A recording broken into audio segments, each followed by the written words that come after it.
Mary Kelly recebeu a missão de investigar um caso que já ganhava notoriedade, o de um serial killer apelidado de imitador assassino.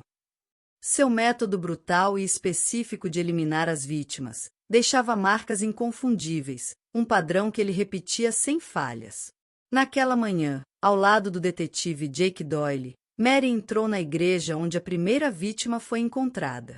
O ambiente sagrado estava tomado por uma atmosfera inquietante. O cheiro de velas misturado ao silêncio só aumentava a tensão. No altar, uma mulher estava amarrada à cruz, com grandes asas presas às costas, parecendo, na macabra encenação, um anjo caído. A cena perturbadora e carregada de simbolismo gelou os dois investigadores. Ao questionar o padre, Mary percebeu que nem ele reconhecia a mulher. Era uma desconhecida, uma alma perdida na cidade. Mas este não seria o único crime.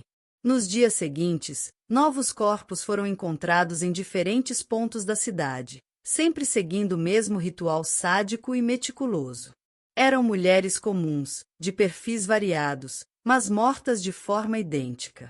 A cada descoberta, Mary e Jake se viam mergulhados mais fundo na mente do assassino, entendendo que não estavam apenas diante de um serial killer, mas de um imitante assassino. A cena dos crimes era tão meticulosa, tão repleta de detalhes bizarros, que levantou imediatamente uma suspeita inquietante. Alguém estava seguindo instruções específicas, talvez recebendo orientação para levar adiante esses atos grotescos.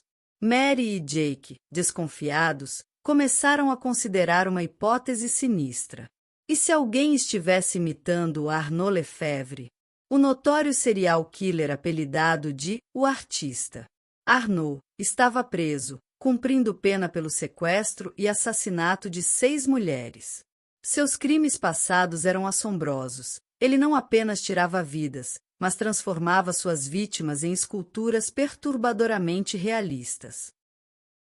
Na prisão, Mary tenta usar seu conhecimento em psicologia para abalar o ego de Arnaud e obter pistas, mas ele permanece resistente. Logo, novos cadáveres são encontrados, e ao discutirem o primeiro corpo, Arnaud questiona se as asas foram cortadas. Cada cadáver apresenta uma pista específica, e em um deles, descobrem uma agulha de bússola. Jake relembra seu passado compartilhado com Arnaud, especialmente o impacto da morte de sua ex. Na época, seu parceiro Zack tirou a própria vida após um confronto com Arnaud, e a única coisa que ele não conseguiu recuperar do apartamento dela foi uma bússola. Mary questiona a falta da agulha na bússola e interpreta como uma possível metáfora para a desorientação, enquanto Arnaud sugere que ela seja uma alma perdida tentando se encontrar. Já no dia seguinte, os detetives encontram outro corpo, com a bússola de Zack ao lado. Ao inserir a agulha anterior, ela aponta para uma pintura, atrás da qual há uma inscrição em holandês traduzida como A Paisagem do Inferno. Eles descobrem que isso se refere a um livro de arte raro. Mary então vai falar com Arnaud, que acaba revelando que o assassino imitador é um falsificador de obras renascentistas, e indica uma loja onde essas falsificações são exibidas. Em seguida, eles localizam uma mulher ligada a uma das pinturas, e ao chegarem no endereço, percebem que é a casa de infância de Arnaud, onde ele viveu com a mãe, cujo cadáver também se encontrava lá. Mary então confronta Arnaud sobre o imitador, e ele lhe propõe fazer uma escultura dela em troca do endereço do assassino.